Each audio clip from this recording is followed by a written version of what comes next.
Buenos días. Bueno, pues vamos a empezar. Pues mi nombre es Natalia Correa, soy residente de tercer año de dermatología y el día de hoy vamos a hablar acerca de las dermatosis del embarazo. Pues digamos que a propósito de este tema, pues les voy a presentar un caso que tuvimos hace poco acá en la institución.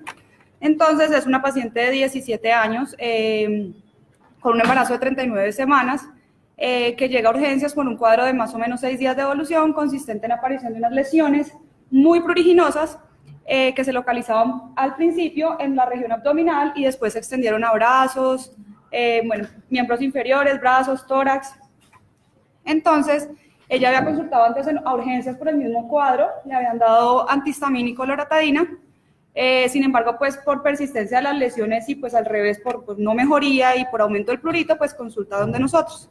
En urgencias, pues finalmente la dejan hospitalizada ya que la paciente pues ya estaba en fase latente del embarazo y después del posparto inmediato pues deciden interconsultarnos pues a dermatología. Lo que vimos pues en el examen físico, en esta primera foto lo que podemos ver son las pápulas. ¿Cómo es que se pone el puntero?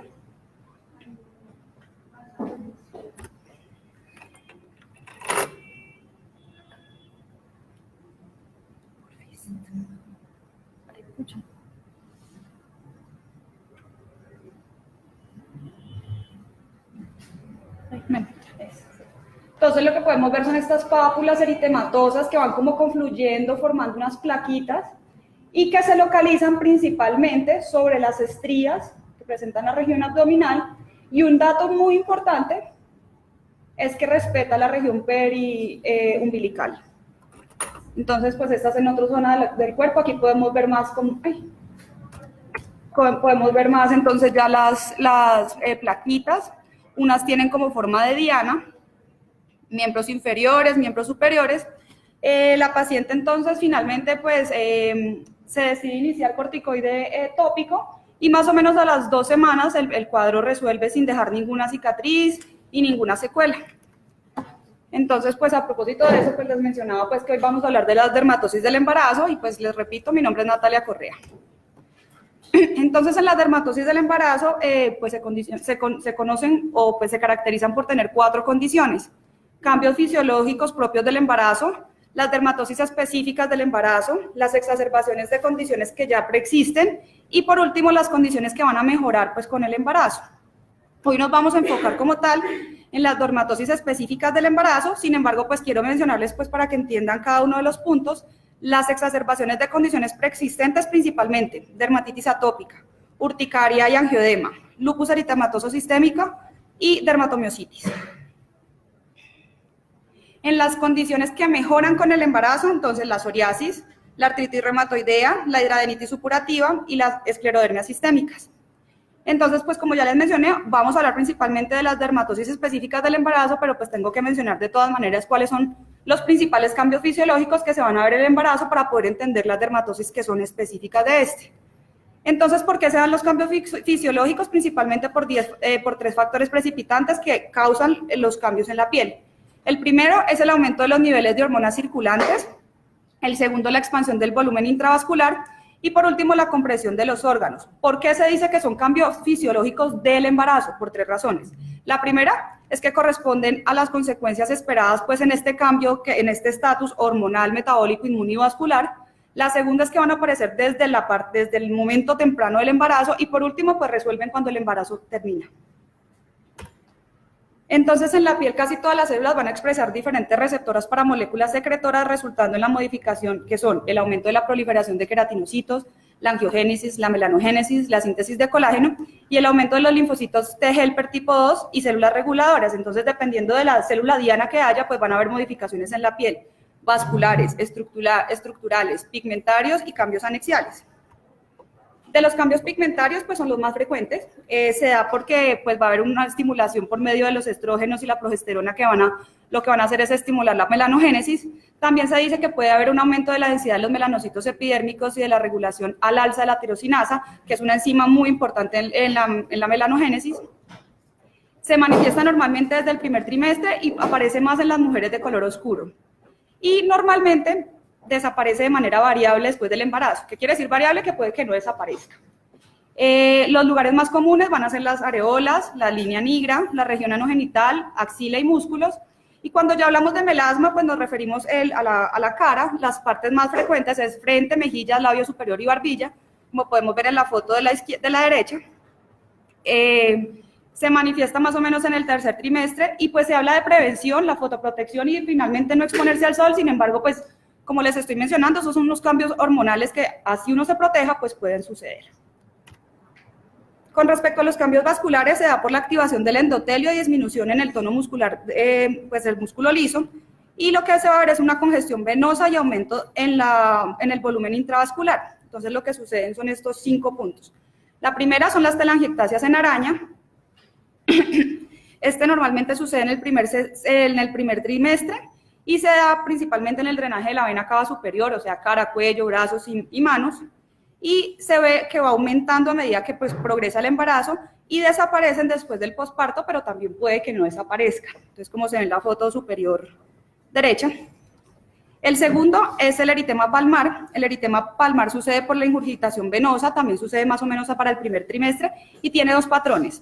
El primero es el eritema de toda la palma y el segundo el eritema restringido a la zona tenar, hipotenar y los deditos y los pulpejos de los dedos, como se ve en esta foto. Bueno, con respecto a la inestabilidad vasomotora, pues la paciente va a presentar palidez, flushing, calores y cutis marmorata. Y los signos de congestión venosa, que se ven más o menos en el 40% de los pacientes, se presentan principalmente en el segundo trimestre, con factores predisponentes como pues, la genética, estar mucho tiempo de pie, no utilizar medias antivarices. Entonces, pues el primero son las hemorroides que suceden en el 40% de las embarazadas, se ve principalmente en el último trimestre o en el primer mes posparto. El signo de Jacquier, que son las varices en el vestíbulo y la vagina. El signo de Chatwin, que es la coloración azul de la mucosa. El edema sinfobia, que se va a ver en miembros inferiores y en párpados, y esto sucede pues por una fuga de líquido al medio extracelular cuando la presión hidrostática pues está aumentada. Sucede más que todo en las mañanas y a medida que va pasando el día pues disminuye, entonces tenemos que hacer diagnósticos diferenciales con preeclampsia, que sabemos que dura pues todo el día. Y signos de proliferación vascular, que vamos a ver la hiperplasia gingival y pues hay otros factores que también ayudan, que son pues predisponentes como la mala higiene, la desnutrición y por último los granulomas piógenos. Con respecto a los cambios estructurales, entonces primero las estrías normalmente pueden aparecer durante todo el embarazo, pero pues digamos que es más marcado en el tercer trimestre. Acordémonos que hay 2 tipos de estrías, las que son rojas, que son las inmaduras, y después pasan las blancas, que ya son las maduras. También pues hay factores predisponentes que ayudan a la producción de estas estrías, que son como la parte genética, la edad joven, el índice de masa corporal elevado, el aumento de peso excesivo durante el embarazo. Y pues sucede por el estiramiento mecánico y reducción hormonal de las fibras elásticas. Segundo, los acrocordones, perdón. Los acrocordones pues suceden, bueno, pues los acrocordones como se ven en la fotico son unas pápulas que son filiformes, pediculadas, que aparecen principalmente en cuello, región inguinal y axilas, y estas suceden principalmente en la segunda mitad del embarazo y también pueden resolver al momento de terminar el embarazo. Sin embargo, pues también pueden persistir y pues se pueden retirar sin ningún problema, eso no tiene ningún efecto secundario. En el pelo, normalmente están en fase anágena, pues en el posparto inmediato y más o menos 2 a 4 semanas después entran en un efluvio telógeno. Recordemos que esto es fisiológico, lo que pasa es que es un poco más prolongado pues porque tiene la predisposición del posparto y puede durar hasta 4 meses. Con respecto a las uñas, pues las uñas crecen más rápido, sin embargo son más frágiles. Y de las glándulas, pues entonces en la glándula sebácea, pues la areola se agranda, son las glándulas de Montgomery, que después del posparto también van a volver a su estado natural, pues a su estado normal, y las glándulas sudoríparas, pues se va a ver más hiperhidrosis y miliaria. Ahora sí, pues los había dicho que me voy a enfocar más en la dermatosis del embarazo. ¿Qué son las dermatosis del embarazo? Entonces son un grupo heterogéneo de dermatosis inflamatorias que son muy pruriginosas. Ahorita voy a hablar de cada una de ellas, pero esto es una característica que quiero que todos lo tengan presente y que les quede en la charla, es que la mayoría, bueno, todas son muy pruriginosas y son exclusivas del embarazo y o del posparto, pero inmediato. Entonces, voy a hablarles un poquito de la evolución cronológica de la clasificación de las dermatosis específicas del embarazo. ¿Por qué? Porque este es un tema que todavía pues no hay mucha evidencia, entonces tanto los términos como la clasificación pues todavía está, pues que es como un tema de debate. Entonces, Holmes y Black en 1983 hizo la primera clasificación de las dermatosis del embarazo e incluyó el pénfigo gestacional, la erupción polimorfa del embarazo, el prurigo del embarazo y por último la foliculitis pruriginosa del embarazo. Sin embargo, Shormick en 1998 hizo un cambio. Estaba también el pénfigo gestacional, la erupción polimorfa del embarazo, el prurigo del embarazo, pero ya quitó la foliculitis pruriginosa del embarazo e incluyó la colestasis intrahepática del embarazo. Esta, digamos que no se clasifica como una dermatosis primaria, ya que los efectos que, o sea, el prurito o los cambios en la piel se están dando secundarios a otra cosa, en este caso, pues, un órgano como es el hígado. Entonces, lo que sucede es que se incluyó en este grupo precisamente porque tiene muchos efectos secundarios, sobre todo en el feto. Entonces, hay que tenerlo en cuenta cuando, como diagnóstico diferencial, cuando nos llegue una gestante con este tipo de lesiones. Y por último, la clasificación que se utiliza hoy en día, que es la de Ambrose, Ruoff y colaboradores, que se hizo, o pues digamos que la crearon en el 2006, que incluye el mismo pénfigoide gestacional, la erupción polimorfa del embarazo, la colestasis intrahepática del embarazo e incluyó la erupción atópica del embarazo, donde se incluye el pénfigoide gestacional, el prurigo del embarazo y la foliculitis pruriginosa del embarazo en este grupo. Pues vamos a hablar de cada una de ellas. Sin embargo, pues también es importante mencionar, pues hice esta tablita para mostrar por qué pues es importante mencionarlas y de entenderlas y saber que existen. Entonces, principalmente por el riesgo que hay en el feto. Entonces, las principales que producen riesgo en el feto son la colestasis intrahepática y el pénfigoide gestacional, y las que no producen riesgo en el feto son la erupción atópica del embarazo y la erupción polimorfa del embarazo. La erupción atópica del embarazo sucede antes del tercer trimestre y el resto en el tercer trimestre o en el posparto inmediato. Las que tienen riesgo en el embarazo es importante mencionar que hay otros, además de la clínica, hay otros paraclínicos, histología, inmunofluorescencia, que también tenemos que, pues digamos que podemos utilizar como herramienta para hacer su diagnóstico. En cambio, las que son sin riesgo de fetal, normalmente con la clínica tenemos y es suficiente para hacer su diagnóstico. Entonces, la primera es el pénfigoide gestacional. Es un desorden autoinmune vesículo ampolloso que aparece principalmente en el tercer trimestre o en el posparto. Como les mencioné, todas son pruriginosas, pero pues hay que mencionar que es intensamente pruriginosa. Y la mayoría van a expresar HLA DR3 y DR4. Su incidencia es 1 en 60.000 embarazos. Y tiene dos puntos muy importantes. La primera es la recurrencia en los embarazos siguientes. Tiene una recurrencia hasta el 90% de los embarazos siguientes, que puede ser más temprano que en el caso actual, o más intenso y más grave.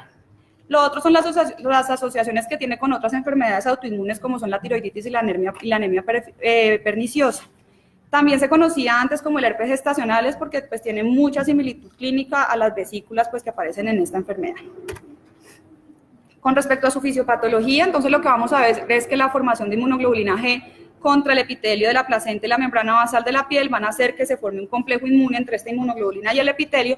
Lo que hace esto es activar el complemento, producir quimioatracción de los eosinófilos y de granulación, y pues por esto va a causar el daño tisular y la formación como tal de las ampollas. Con respecto a las manifestaciones clínicas, pues vuelvo y les repito, el prurito intenso, primero van a aparecer unas pápulas que pueden ser anulares o unas placas que pueden ser urticariales, y a medida que va avanzando la enfermedad pueden aparecer o no ampollas tensas sobre una base eritematosa. Súper importante el compromiso periumbilical, eso es lo que nos ayuda a diferenciarlas de las otras dermatosis del embarazo. Hasta en un 90% se ve compromiso periumbilical, pero también se pueden ver en extremidades, muslos, palmas y plantas, que también es importante tenerlo en cuenta porque nos ayuda a hacer diagnósticos diferenciales con las otras, espalda y pecho. Entonces, en esta foto lo que podemos ver son unas ampollas tensas de contenido sérico que se encuentran sobre una base eritematosa y lo que podemos ver es que está en la zona periumbilical. Otra fotico, ya aquí no se ven las ampollas como tal, pero lo que pues quiero mostrar y dejar claro es la distribución, ¿listo? Ya aquí pues no son tan ampollosas, son más anulares, les mencionaban que podían ser urticariales o anulares, pues esta tiene la forma anular, que pueden suceder, que pueden aparecer en manos, que pueden aparecer en pies, esta pues una ampolla súper tensa que podemos ver. La duración media de la enfermedad en el posparto son más o menos 4 semanas de las ampollas, pero puede durar hasta 60 semanas la desaparición del componente urticarial. Su diagnóstico es clínico, sin embargo, pues tenemos otras herramientas como la histología. En la histología lo que vamos a ver es una dermis con esponjiosis, vesículas subepidérmicas, edema dérmico con infiltrado perivascular, principalmente de linfocitos y histocitos, y muchos eosinófilos. En la inmunofluorescencia directa vamos a ver el depósito de inmunoglobulina E y C3 en la membrana basal, y en la inmunofluorescencia directa, pues la inmunoglobulina G1, pues atacando los semidesmosomas de la membrana basal. Los diagnósticos diferenciales, entonces, con la erupción polimorfa del embarazo, que ya vamos a hablar de ella, y en general con todas las enfermedades ampollosas, entonces el pemfigoide ampolloso, el impético herpetiforme, la dermatosis IgA lineal, el lupus ampolloso, las erupciones medicamentosas, eritema multiforme, urticarias agudas, el síndrome Sweet y la escabiosis. El manejo, entonces, pues la primera línea son los corticoides. ¿De qué depende que sea sistémico o tópico? Pues de la intensidad de las lesiones.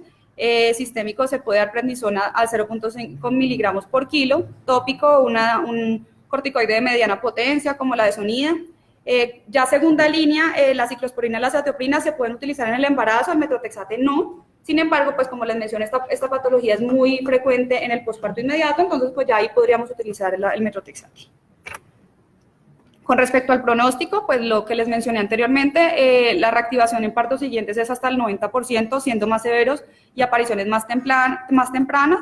Sin embargo, pues es autorresolutivo durante el embarazo. Y en el feto, pues ¿qué puede suceder? Un parto pretérmino, un bajo peso al nacer, y pues por la transferencia que mencionaba de la inmunoglobulina G, lo que puede suceder es que el feto puede nacer con placas urticariales o vesículas leves que apenas se les acabe la inmunoglobulina en el feto, pues obviamente van a desaparecer, o sea, van a ser autorresolutivas. Bueno, continuamos entonces ahora la segunda, la erupción polimórfica del embarazo. Entonces es un desorden inflamatorio benigno autorresolutivo, que es típico de las primigestantes, pero va a aparecer en el tercer trimestre o en el puerperio inmediato, con una incidencia de 1 en 160 embarazos, y se relaciona con la existencia de embarazos múltiples, gemelos o trillizos, entonces pues también con fetos grandes y aumento de peso. Antes se llamaba pápulas y placas urticariales pruriginosas del embarazo. Normalmente su duración promedio más o menos va hasta las 4 a 6 semanas y no recurre. Con respecto a su fisiopatología, pues entonces va a haber una distensión de la pared abdominal que va a causar un daño del tejido conectivo y por ende va a haber una respuesta inflamatoria que va a causar pues la aparición de las lesiones. Con respecto a las manifestaciones clínicas, pues lo que vamos a ver son unas pápulas eritematosas o unas placas urticariales dentro pues de los límites de las estrías. Respeta la región umbilical diferente al anterior, entonces esto es una característica que quiero que tengan en cuenta. Puede comprometer muslos, glúteos, flancos, mama, espalda, tórax y región lumbar, pero respeta la cara, palmas y plantas y mucosas, también una diferencia del anterior que habíamos hablado. Entonces aquí podemos ver pues estas pápulas eritematosas que se ven principalmente sobre las estrías, pero respeta la región periumbilical. También en muslos, en miembros superiores. Con respecto al diagnóstico, pues no hay un gol estándar, básicamente es la clínica la que me va a hacer el diagnóstico, y en la histopatología, a pesar de que en la epidermis se puede ver hiperkeratosis, parakeratosis, esponjiosis o acantosis, y en la dermis un edema infiltrado linfohistocitario perivascular, pueden haber eosinófilos, bueno, macrófagos, y la inmunofluorescencia va a ser negativa, pues esto es muy inespecífico para hacer un diagnóstico de esta enfermedad, básicamente es clínico el diagnóstico. Con respecto a los diagnósticos diferenciales, entonces las toxicodermias, los exantemas virales, la pitiriasis rosada y la urticaria. Y el manejo es totalmente sintomático, ¿por qué? Pues porque es autorresolutivo. Entonces depende pues obviamente de la intensidad de las lesiones de la paciente. Vamos a pensar en corticoide tópico sistémico, antihistamínicos también se pueden dar, los antihistamínicos que están aprobados en el embarazo, y ya si el cuadro es muy pruriginoso y muy intenso, pues se puede implementar la fototerapia UVB de narrowband. Con respecto al pronóstico en la madre, pues la resolución les mencionaba que es espontánea en las primeras semanas posparto y las recurrencias son bajas, y en la parte fetal no se asocia con ningún tipo de lesiones cutáneas o pues algún efecto adverso que vaya a quedar pues, después de la aparición de la enfermedad, no se relaciona con nada. Continuamos con la colestasis intrahepática del embarazo. También es conocida como prurigo gravídico, es un desorden hepático que tiene lesiones en la piel muy pruriginosas y que aparece en el tercer trimestre del embarazo. ¿Qué sucede? Entonces los síntomas se van a desarrollar por una colestasis que es reversible y que está desencadenada por el aumento de hormonas que son predispuestas genéticamente en el embarazo. Entonces los niveles séricos aumentados de los ácidos biliares en la sangre fetal y materna van a causar morbimortalidad en el feto, por eso es que esta hay que tenerla en cuenta por las afecciones en el feto. La prevalencia es el 1% y geográficamente predominio en África y en Escandinavia. Con respecto a la fisiopatología, entonces el principal factor para desencadenarla es la parte hormonal. Entonces, pues por aumento de estrógenos y progesteronas, lo que va a hacer es aumentar pues la función excretora del hígado por medio de la disminución de esta enzima, que es la glucoriltransferasa. Lo que hace esta entonces es disminuir la actividad del transporte de los ácidos biliares.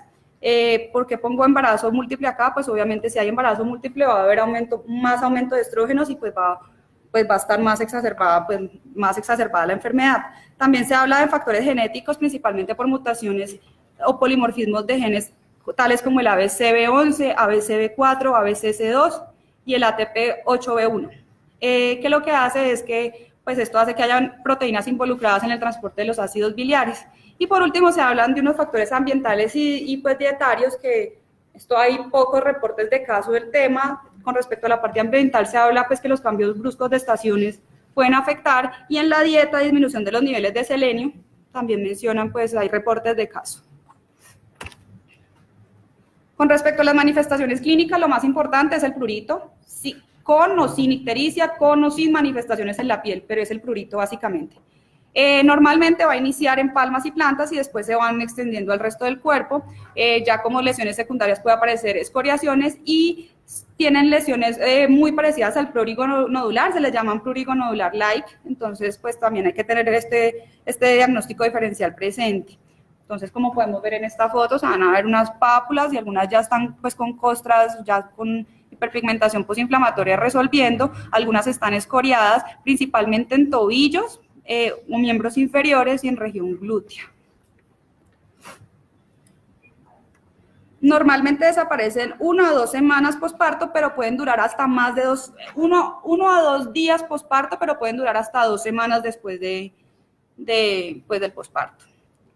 ¿Qué es importante aquí en el diagnóstico? Pues la elevación de los niveles de ácidos biliares, que se aumenten más de 10 milimoles por litro en suero, en presencia pues del prurito generalizado.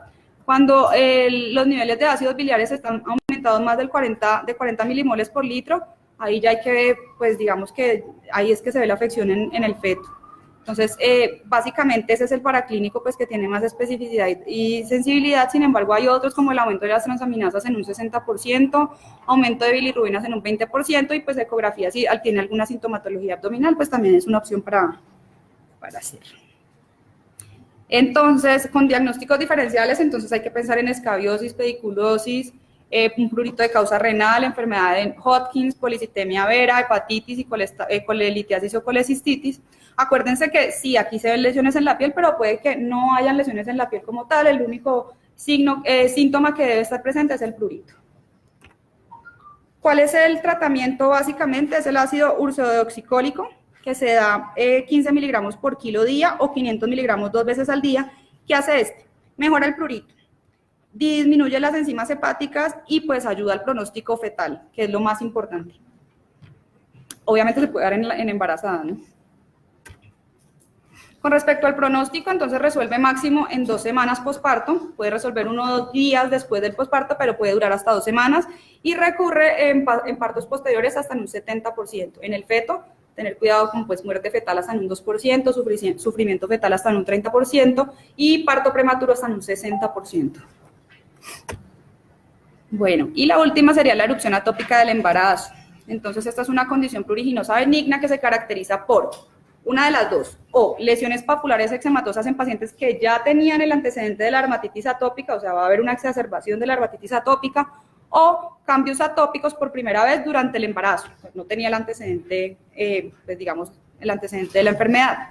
También se conoce como prurigo del embarazo, foliculitis pruriginosa del embarazo o eczema del embarazo. Este aparece más o menos en el primero o segundo trimestre pues, del embarazo. ¿Y qué es lo que sucede? Pues van a haber unos cambios inmunológicos propios del embarazo con disminución del de las citoquinas TH1, o sea, interleuquina 2, 12, interferón gamma, y un aumento del TH2 con aumento de la interleuquina 4, interleuquina 10, que es la que me va a causar la reacción, pues los síntomas de dermatitis atópica. Las manifestaciones clínicas, entonces vamos a ver unas placas eczematosas con escoriaciones como prurigo light también, que la diferencia de las anteriores, su ubicación básicamente, que tenga las afecciones típicas en lugares típicos de dermatitis atópica. Entonces acá podemos ver estas pápulas eritematosas, algunas ya costrosas, o sea, de escoriación pues por el prurito. Pues también, ay, no sé qué dice. Bueno, acá también podemos ver las lesiones, aquí ya están en un cuadro más resolutivo. El diagnóstico es clínico, sin embargo, pues también se pueden hacer otros laboratorios, como por ejemplo medirle los niveles de inmunoglobulina E. La histología sí es muy inespecífica, se puede tomar, sin embargo, pues no es ayuda diagnóstica. Y la inmunofluorescencia directa pues va a estar negativa. Con respecto a los diagnósticos diferenciales, entonces escabiosis, la pitiriasis rosada, las toxicodermias, el exantema viral o bacteriano, pues hay que tenerlos en cuenta y como diagnóstico diferencial. El manejo, entonces, con corticoides tópicos o sistémicos, depende de la intensidad del prurito y de la intensidad de las lesiones en la piel, antihistamínicos, y por último, pues también se habla de la fototerapia UVB de narrowband, cuando el caso está muy agudo. El pronóstico también tiene un buen pronóstico, se determina apenas termina el embarazo o algunas semanas después, y pues la recidiva en próximos embarazos los mencionan, sin embargo, no hay un porcentaje en donde revisé. No se relaciona con efectos adversos, lo que sí es que el feto puede desarrollar más adelante la dermatitis atópica. Y esto es un cuadro resumiendo todo lo que acabo de decir. Y ya, muchas gracias.